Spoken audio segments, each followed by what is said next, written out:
সংসারের দায়িত্ব সামলানোর পাশাপাশি এবার সরাসরি নির্বাচনী প্রচারে নেমে নজর কেড়েছেন বিশিষ্ট সমাজসেবী নিশা কল্যাণী। রায়গঞ্জ বিধানসভার তৃণমূল কংগ্রেস প্রার্থী ও বিদায়ী বিধায়ক কৃষ্ণ কল্যাণীর সমর্থনে তিনি শহরের বিভিন্ন ওয়ার্ডে ঘুরে ঘুরে জনসংযোগ ও প্রচার চালাচ্ছেন। প্রচারে বেরিয়ে নিশা কল্যাণী সাধারণ মানুষের সঙ্গে কথা বলছেন এবং কৃষ্ণ কল্যাণীর বিধায়ক থাকাকালীন উন্নয়নমূলক কাজের খতিয়ান তুলে ধরছেন। রাস্তা, পানীয় জল, স্বাস্থ্য পরিষেবা থেকে শুরু করে বিভিন্ন সামাজিক প্রকল্পের বাস্তবায়নের কথা উল্লেখ করে ভোটারদের কাছে সমর্থন চাইছেন তিনি। এ প্রসঙ্গে নিশা কল্যাণী বলেন, মানুষের পাশে থেকে যে উন্নয়নের কাজ করা হয়েছে সেটাই আমাদের মূল ভরসা। রায়গঞ্জের মানুষের ভালোবাসা ও সমর্থন আমরা আগেও পেয়েছি, এবারও তারা উন্নয়নের পক্ষেই রায় দেবেন বলে আমার বিশ্বাস। তার এই সক্রিয় ভূমিকা ইতিমধ্যেই এলাকায় আলোচনার কেন্দ্রবিন্দুতে উঠে এসেছে, যা নির্বাচনী লড়াইয়ে নতুন মাত্রা যোগ করেছে। নির্বাচনের দিন একদম চলে এসছে, কতটা প্রচারে সময় দিচ্ছেন? আমি সকালে বেরোই 9টার সময়, আর 2টার সময় বাড়িতে আবার ঢুকি, লাঞ্চ করি, এখন আবার বেরো যাই। সারাদিন আমার লাগে যাচ্ছে এখন। যে রাধে সে কি প্রচারও করে? একদম, রাধে, দুর্গা, পার্বতী, ওনাই তো স্বামীর সঙ্গে আছে, তো সবসময় আমি আমার স্বামীর সঙ্গে থাকি, তো আমি তো প্রচার করবই।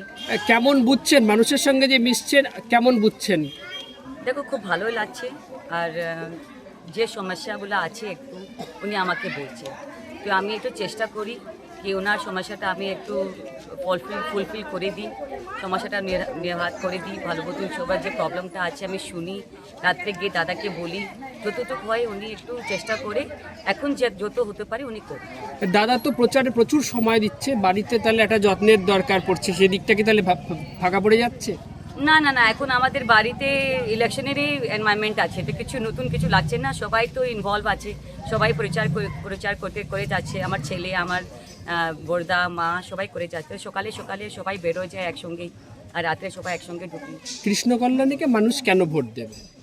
কৃষ্ণ কল্যাণী 5 বছর যে কাজ করেছে আমি জানি, আমি দেখেছি, অত কাজ কেউ করলো না। আর আমি বাড়িতে যে যাচ্ছি, উনি যে পরিষেবা দিয়েছে আজ পর্যন্ত কেউ দিল না। একটা মানুষ ওনার থেকে খুশ আছে, ওনার দুয়ারে যে এসছে খালি হাত গেল না আর না যাবে, এই জন্য উনি সম্পূর্ণ ভোটটা উনি পাবেন। জয় বাংলা। দেখবেন অনেক বাড়িতে সাদা শিবলিঙ্গতে পূজা করলে তাদের ডেভেলপমেন্ট হয় না। কেন হয় না? কারণ সাদা শিবলিঙ্গ হচ্ছে সদাশিবের প্রতীক। এই জ্যোতির্লিঙ্গটা কোনো মন্দিরে অথবা শ্মশানে হলে এর মানে প্রতিকার অথবা উপকার পাওয়া যায়। কারণ সদাশিব তিনি হচ্ছেন শ্মশানে থাকেন। কেন? তিনি ভগবান শ্রীকৃষ্ণের নাম শ্রবণ করার জন্যে।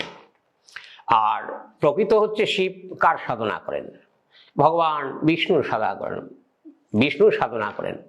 এবং বিষ্ণু কার সাধনা করেন? ভগবান শঙ্করের সাধনা করেন। অর্থাৎ শিব এবং শক্তি সমন্বয়ে মিলিত হয়। কারণ শিবের সাধনা যারা করেন তারা একটু সরল মনের হয়ে থাকেন।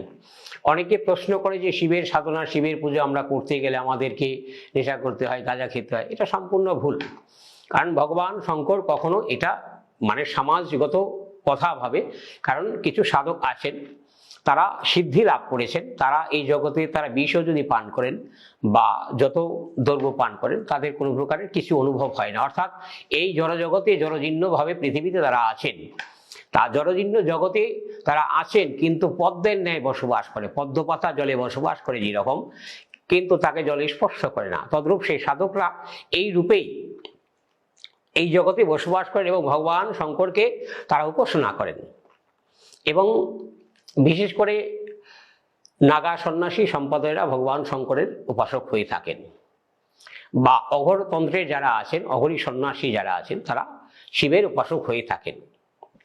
এবার দেখা যাচ্ছে যে নারীদের বিবাহ হচ্ছে না, অনেকে দেখবেন যে শিবের মাথায় জল ঢালে। অর্থাৎ এই পঞ্চামৃত দিয়ে যদি 16টা সোমবার 16 ব্রত সোমবার যদি তাকে জল ঢালা হয়, 16 ব্রত অর্থাৎ শিবরাত্রির ঠিক 16টা সোমবার 15টা সোমবার আগে শিবরাত্রির মধ্যে যাতে একটা সোমবার পড়ে যায়, ঠিক সেইভাবে 16টা সোমবার শিবের মাথায় জল ঢালতে হয়।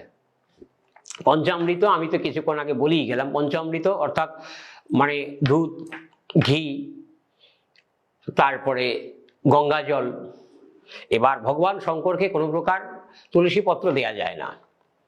অনেকে ভুল করে ভগবান শঙ্করকে তুলসী দিয়ে থাকেন। তুলসী প্রকৃত গুরুদেব পেয়ে থাকেন, সে মানুষ গুরু হোক, সদ্গুরু হোক আর মহাপুরুষ গুরু হোক, গুরুদেবকে দিতে হয় যে তার মানে বক্ষে অর্থাৎ বুকে দিলে অন্তরাত্মা অর্থাৎ এই অন্তরে বসবাস করেন পূর্ণব্রহ্ম ষোলকলা ভগবান। যেহেতু কলির যুগে ভগবান শ্রীকৃষ্ণ রূপে জন্মগ্রহণ করেছেন, আমরা তাকে পূর্ণ ব্রহ্ম ষোলকলা রূপে, আর শ্রীকৃষ্ণ হচ্ছে চরণে তুলসী পায়। রায়গঞ্জ থেকে রামকৃষ্ণ দাসের রিপোর্ট, কুলিক নিউজ।